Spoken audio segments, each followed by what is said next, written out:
Bonjour à tous et bienvenue sur la chaîne Wrestling Love. On se retrouve aujourd'hui pour une toute nouvelle vidéo.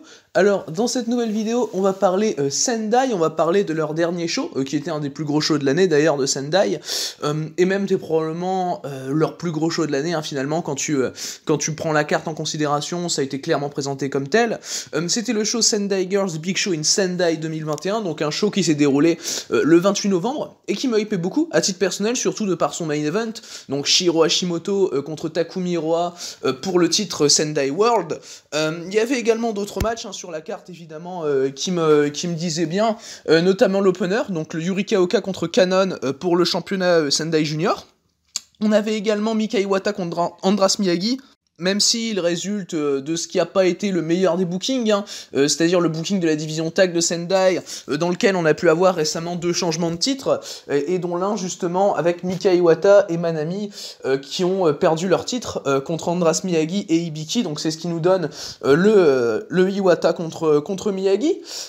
Du coup on va pouvoir donc commencer la review de ce show. Alors déjà en opener on avait le match pour le championnat Sendai Girls Junior, donc match qui opposait Yurika Oka championne à Kanon. Le match a duré un peu moins de 12 minutes, alors malheureusement, sur la version du show que j'ai regardé, enfin sur le replay du show au final, le Yurika Oka contre Kanon commence en plein match, hein, donc on a eu 5 minutes, 6 minutes malheureusement sur les 12 minutes, donc c'est un petit peu dommage. Sur ces 5-6 minutes, j'ai quand même bien apprécié l'action, hein, très honnêtement, j'ai mis la note de 2,75 parce que finalement, après c'est peut-être pas spécialement fair de noter le match comme ça, mais voilà, ça c'est mon niveau d'appréciation au final sur la moitié du match, sur la deuxième moitié du match, ce qui est un peu dommage au final, mais ce qui est dû finalement au replay du show qui a été, on va dire, mal fait. Et du coup non, quand même, on a quand même eu de l'action sympa, évidemment, c'est Yurika Oka et Kanon, les deux, je trouve que ça s'entend très bien dans un ring. Après oui, on n'a pas grand chose au final, il y a quelques échanges de crossbody qui sont assez sympas, de la part des deux d'ailleurs. Bon, Kanon est toujours vraiment green, hein, mais je trouve qu'elle progresse, elle fait vraiment que progresser, un Kanon, c'est toujours assez intéressant de la voir, évidemment.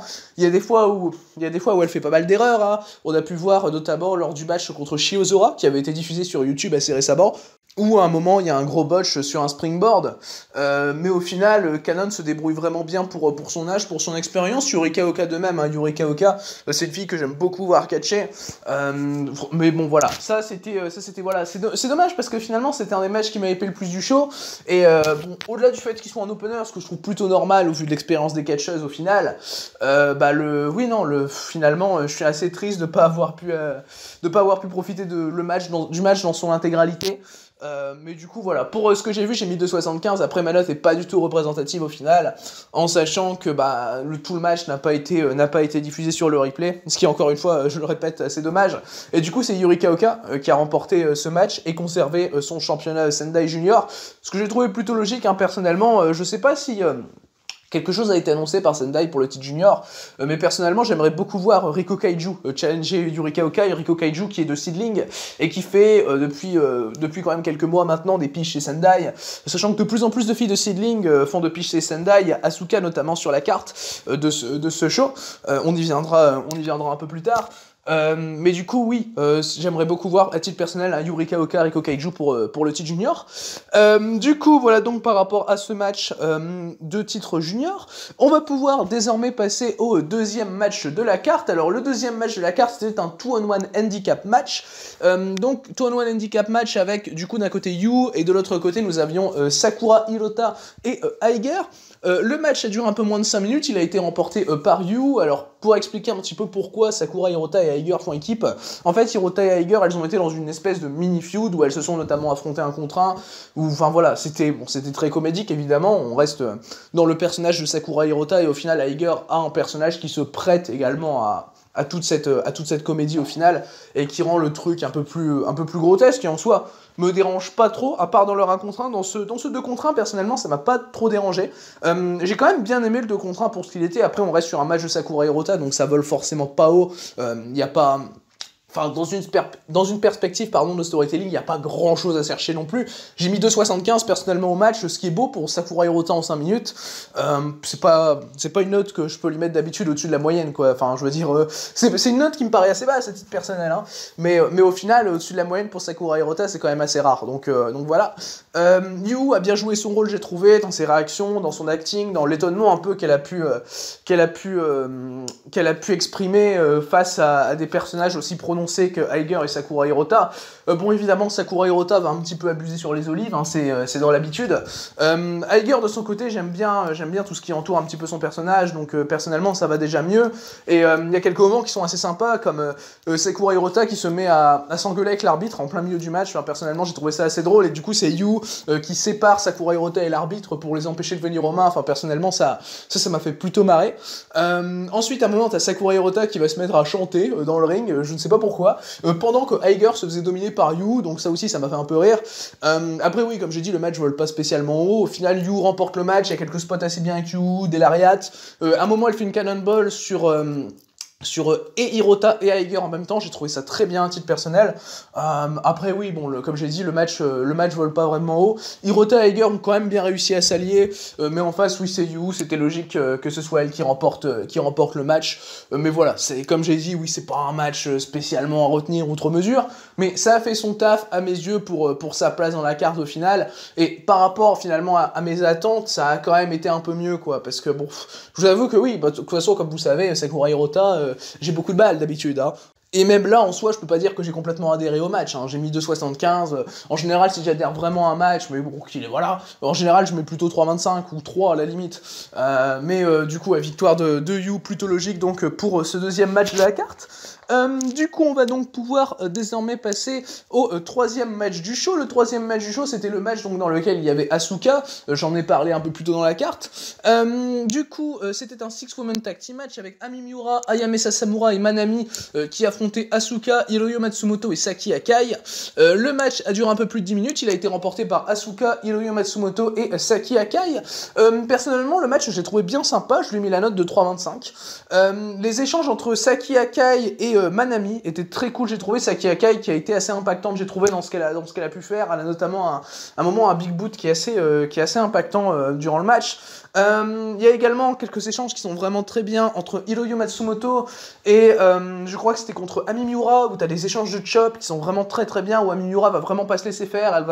Elle va faire preuve d'un bon fighting spirit finalement, Ami Miura, dans ce match, notamment face à Hiroyo Matsumoto. Et d'ailleurs, les échanges qu'on a eu souvent dans les tags pour préparer ça, c'est des échanges Hiroyo Matsumoto, Ami Miura. Et à chaque fois, je trouve que ça a vraiment très bien fait le taf, les échanges entre les deux, et là, ça a été encore le cas.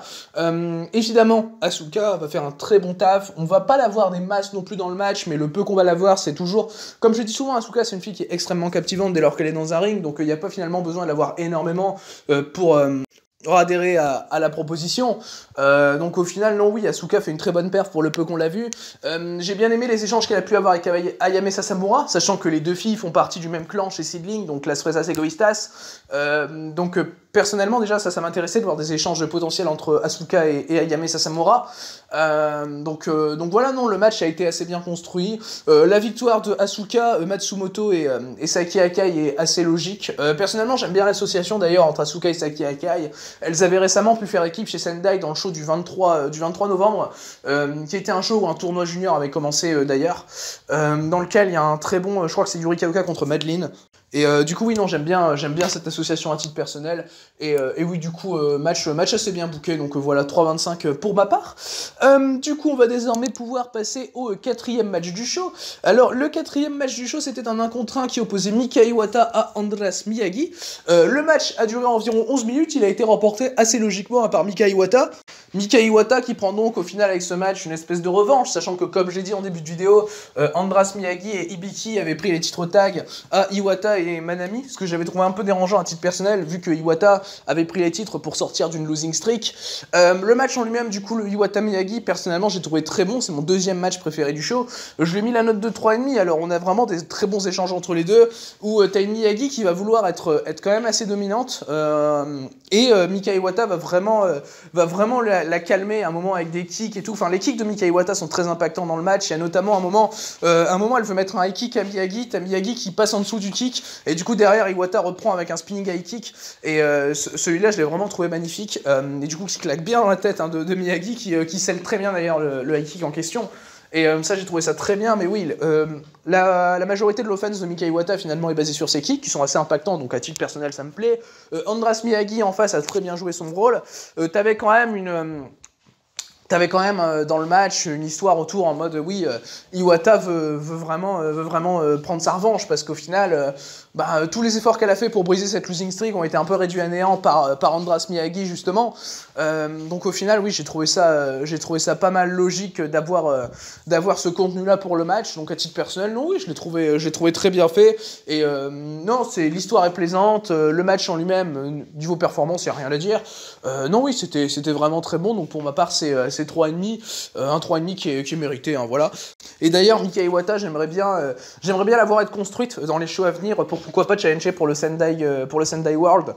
Personnellement, bon, je dis pas jusque gagner le titre, hein, mais j'aimerais vraiment bien quand même voir Iwata aller challenger pour le Sendai Girls World, parce qu'au final, tu peux faire un truc vraiment intéressant avec elle, au vu de l'année qu'elle a pu faire. Enfin, pas l'année complète, parce que Mika Iwata a été quand même blessé en une partie de l'année. C'était en début d'année hein, que Mika Iwata était blessé. Mais oui, du coup, voilà, par rapport à ce Mika Iwata contre Andras Miyagi. Du coup, on va désormais pouvoir passer au pré-main event hein, déjà de ce show. C'était un show qui avait pas beaucoup de matchs, hein, mais de toute façon, je passerai quand même pas mal de temps sur le main event, je pense. Le pré-main event du show, du coup, c'était un hardcore match entre Dash Chisako et Ibiki, qui était donc une revanche de leur hardcore match du show Gaia Isam, qui s'était déroulé en juin dernier, je crois que c'était le 13 juin. Et du coup, le match a été remporté en un peu plus de 20 minutes par Dash Chisako. Alors personnellement, je n'ai pas vraiment accroché au match, très honnêtement. C'est pas le fait que ce soit un match hardcore finalement, parce que bon, en soi, le match n'était pas vraiment très très violent. Il y avait surtout des échelles, des chaises qui ont été sorties, ce qui me dérange pas du tout, hein, très honnêtement. Dash Chisako, j'aime beaucoup, mais Ibiki en heel, c'est là où j'ai vraiment beaucoup de balles. C'est là où non, j'arrive pas à accrocher, ou dès lors qu'elle est vraiment dans un ring en heel. Et c'est pour ça que j'avais été pas mal déçu de la prise de titre tag qu'elle avait eu justement avec Miyagi contre Iwata et Manami, même si les deux ont perdu les titres tag assez rapidement contre Shihiro, Hashimoto et Yu. Mais ouais, non, Ibiki en heel, j'y arrive vraiment pas hein, à titre personnel. Et heureusement que t'as Dash Chisako pour vraiment élever le match, pour que les spots soient assez pertinents, parce que Ibiki, je la trouve vraiment très sloppy. Et d'ailleurs, Ibiki, pour une news concernant Ibiki, elle a annoncé récemment, enfin juste après justement le match contre Dash Chisako, qu'elle prenait un hiatus dans le cash pour lancer sa chaîne YouTube qui commencera du coup le 1er décembre il me semble. Du coup voilà par rapport aux news concernant Ibiki. Mais donc pour revenir au match en lui-même, ce Chisako contre Ibiki en hardcore, oui il y a des bons spots en soi. Il y a des spots qui sont assez sympas, notamment le spot de fin où t'as Chisako qui saute d'une échelle sur Ibiki, où il y a pas mal de chaises qui vont être sur le ring. Enfin voilà, c'est vraiment, en soi c'est pas mal fait, hein. C'est pour ça que j'ai mis quand même 3,25, parce que je peux pas dire que le match est mal fait en soi, c'est juste que déjà c'est trop long. Déjà parce que donner 20 minutes à ce Chisako Ibiki, personnellement j'en vois pas vraiment l'intérêt. À la place ils auraient dû diffuser tout le Oka contre Canon. Mais oui, non, à titre personnel j'en vois vraiment pas l'intérêt hein, de donner 20 minutes à Chisako Ibiki. Surtout juste avant le main event comme ça, qui va durer un bout de temps, hein, on se le dit directement. Donc oui, c'est un peu dommage dans ce sens-là. Après, faut dire que si j'accroche vraiment pas à une des deux catcheuses, ça va pas aider non plus. Mais oui, c'est pas vraiment un match à rattraper à mes yeux. C'est pas un match qui est hyper pertinent, mais c'est un match qui reste correct dans ce qu'il fait. Faut pas déconner, c'est pas un mauvais match, hein, loin de là. Mais je me suis quand même un petit peu emmerdé, surtout sur la deuxième partie du match, où j'ai trouvé finalement que les deux filles quand même tiraient pas mal sur le temps. Où j'ai trouvé que c'était 20 minutes juste histoire de faire 20 minutes parce que c'est un match hardcore, enfin voilà. Donc non, j'ai pas vraiment vu beaucoup d'intérêt dans ce match. Après ça donne une bonne victoire à Chisako contre une Ibiki qui a pas été mal construite, hein, voilà. Ibiki est quand même bien construite hein, dans les shows Sendai. Donc voilà, c'est pas une petite victoire en soi pour Dash Chisako. Donc de ce côté-là, moi je trouve ça assez bien. Donc voilà, c'est pas un match qui est inutile, mais bon, c'est un match qui est skippable assez facilement. Du coup, voilà donc par rapport à ce match. On va désormais pouvoir passer donc au main event de ce show, Sendai Girls Big Show in Sendai. Le main event du show, c'était, comme j'ai dit en début de vidéo, le match de championnat Sendai Girls World, avec Shiro Hashimoto qui défendait son titre contre Takumi Hiroa, donc un match Ace de Sendai contre Ace de Marvelous qui m'a hypé pas mal à titre personnel. Et étant donné également, enfin vraiment genre pour représenter un petit peu le match sur le poster du match qui a été fait, pas sur celui que vous voyez à l'écran, mais sur le poster du match qui a été fait en amont, qui est plus grand et tout, tu as en gros Hashimoto et Hiroa qui sont en gros représentés comme deux montagnes, et enfin tu as vraiment ce choc un peu des titans entre les deux, qui est un peu le choc de la titane de Sendai contre la titane de Marvelous. Du coup, à titre personnel, le match je l'ai trouvé fantastique. Alors c'est un 30 minutes time limit draw. Le time limit draw est pas hyper dérangeant dans le sens où il est pas mal amené, très clairement, puis tu as l'urgence du time limit draw et tout. Et le match est absolument incroyable. Personnellement, je suis 4,5 et je suis pas loin du 4,75 non plus. Il y a quand même des 4,5 cette année que j'ai préféré. Donc voilà, genre Aki Amadino par exemple, auquel j'ai mis 4,5 chez DDT, ou Nakajima Keno en finale du N1 Victory. D'ailleurs, ça me fait penser qu'il faut que je vois l'autre Nakajima Keno, ce qui me hype beaucoup moins, hein, voilà. Mais du coup, pour revenir à un super time limit draw, Hashimoto contre Hiroa, non oui, t'as toute l'histoire autour de ça, autour de l'Ace de Sendai contre l'Ace de Marvelous, où tu as les deux qui vont finalement, tout au long du match, chercher vraiment à s'impressionner. Déjà, tu commences avec pas mal de grappling, ce que j'ai trouvé vraiment très bien. Les deux sont hyper à l'aise en grappling, hein, vraiment, c'est assez impressionnant. Hashimoto, Hashimoto peut vraiment s'adapter à tout, c'est assez taré. La fille est extrêmement talentueuse. C'est un peu dommage le booking chez Sendai des fois, parce que tu te dis Hashimoto, la fille est incroyable, mais vraiment incroyable. Shiro Hashimoto, c'est waouh, genre elle a fait 2 défenses de titre cette année. Je compte pas le six man de Gaea, sachant que c'est pas une défense vraiment régulière. Du coup, elle a fait vraiment 2 défenses de titre en 1 contre 1 contre Momono et là contre Hiroa, et les 2 matchs sont waouh quoi. Enfin, je mets celui contre Hiroa quand même au-dessus de celui contre Momono, mais même celui contre Momono est excellent, hein. Et Hashimoto, non, c'est assez incroyable ce qu'elle peut faire. Hiroa, évidemment, niveau grappling, a déjà un peu plus de... Enfin, je veux dire, Hiroa, niveau grappling, je la vois plus souvent déjà que Shiro Hashimoto, tu vois. Et Hashimoto m'a vraiment impressionné dans ce domaine-là. Ça a commencé en essayant de savoir, à part des roll-up et tout, de s'impressionner un petit peu, de dire oui, je peux t'avoir assez facilement, fais gaffe, reste sur tes gardes. Ça, j'ai vraiment bien aimé ça. Hiroa, ses kicks vont être hyper impactants dès le début du match. Elle va pas ménager Shiro Hashimoto de ce côté-là. D'ailleurs, Shiro Hashimoto va très bien sell au début, notamment son dos. Du coup, Hashimoto, dès qu'elle va pouvoir, elle va bosser la jambe de Takumi Hiroa. Le selling de Takumi Hiroa va être très bon sur les 25 premières minutes du match. Après, ça va mettre un peu des kicks un peu n'importe comment, et c'est peut-être ce qui empêche le match d'arriver à 4,75, c'est que le selling d'Hiroa se perd un petit peu sur les 5 dernières minutes, et c'est un petit peu dommage. Mais le legwork d'Hashimoto est parfait, vraiment est parfait. Et puis, tu oublies pas l'histoire principale du match en même temps que le legwork, tu vois, tu rappelles des fois, genre à un moment, t'as quand même un high kick d'Hiroa à l'extérieur du ring, et derrière, t'as Hashimoto qui, au lieu de bosser la jambe, à un moment elle lui fout une énorme powerbomb sur l'apron, elle se dit bon voilà, ça dégage, tu vois. Et du coup t'as Hiroa qui va très bien celle la powerbomb d'ailleurs, et ça j'ai vraiment bien aimé, parce qu'évidemment faut rappeler que Shiro Hashimoto en termes de power-ups également ça envoie du lourd, hein. Même plus qu'en termes de grappling, hein. Shiro Hashimoto c'est probablement la meilleure power-house du Joshi actuellement. Et je m'excuse auprès des fans de l'EDC pour avoir dit ça, mais c'est la vérité.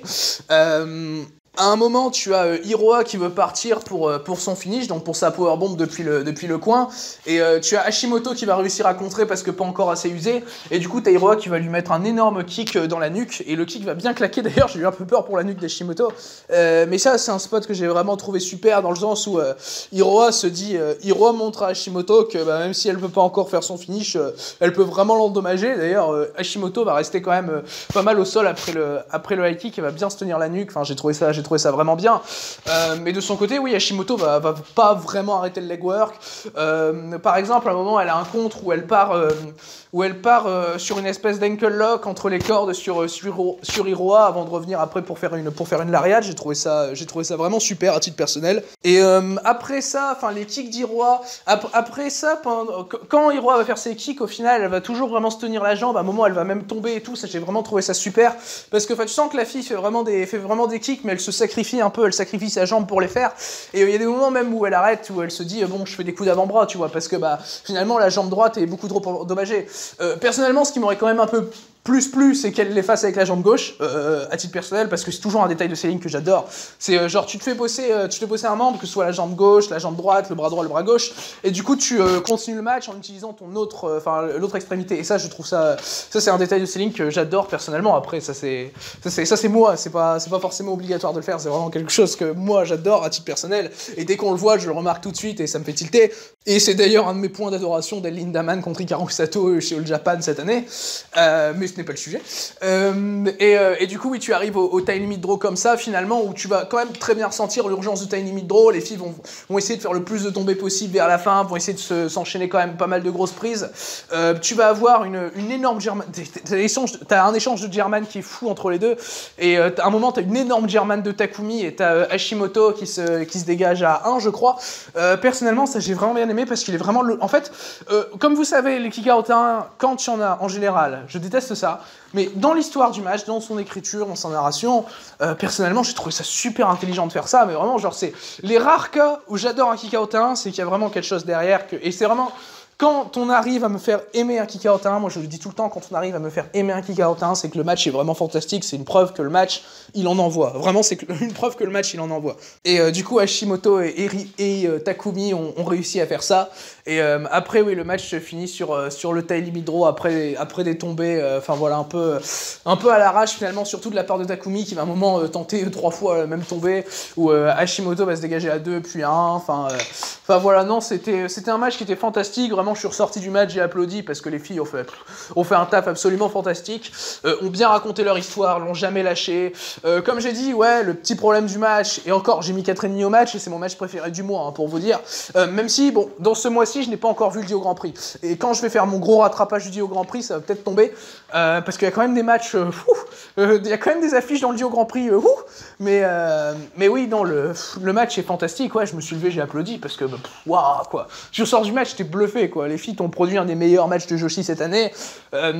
Pour donner un ordre d'idée, je le place au-dessus du Mayu Momo du 5 Star, par exemple.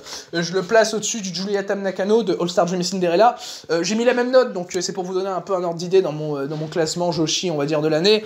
C'est un match qui je retrouvera facilement dans mon top de fin d'année, hein, d'ailleurs, voilà. Mais ça, je pense que ça surprend personne vu la note que j'ai mis au match. Et du coup, oui, le tie limit draw en soi est très très bien amené. Il est en soi logique avec l'histoire du match, dans le sens où les deux filles ont peut-être trop cherché un peu à s'impressionner pour avoir un vrai résultat en 30 minutes, où les filles n'ont pas vraiment été assez rentre dedans. T'as eu pas mal de grappling au début, comme j'ai dit.